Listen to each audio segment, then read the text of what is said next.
Ayan guys, sinimulan na namin ulit. Kasi lumakas na siya, nakainom na siya ng alaksan. Yan o. Kaya sinimulan na uli namin. Yan o.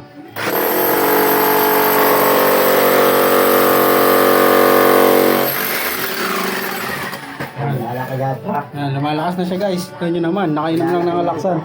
Iba talaga ang palatastas ng alaksan FR. Putay, nakakalakas talaga. Ito yun na guys. Ang laki kagad ng tipa.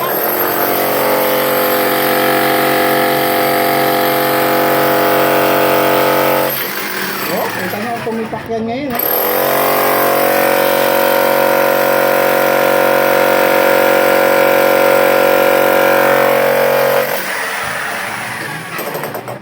Ayan guys, nakita nyo yan kung gaano ngayon kalakas yung ano niya, nainom niyang alaksan FR. Kakaiba talaga. Sa alaksan FR ka lang malakas.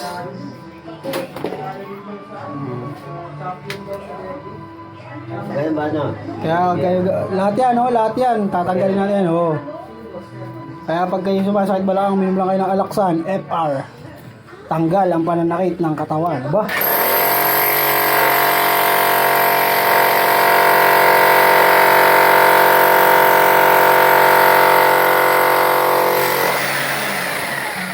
Ano, naayos oh. Hindi matanggal oh. Oh, nanginga na yata oh. Oh, nanginga na. Hindi matanggal oh.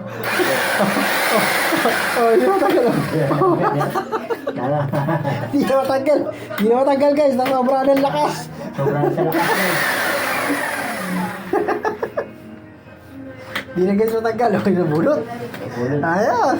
Lalo. Ubusin namin guys. Ubusin namin yan. Ganda sa gilid. Ayan. Para maayos namin yung paggapang ng mga tubig. Yan sa gilid. Lalagyan namin ng Lalagay kami kasi guys ng bagong indoor pati doon paakyat sa taas yan. Paakyat dito.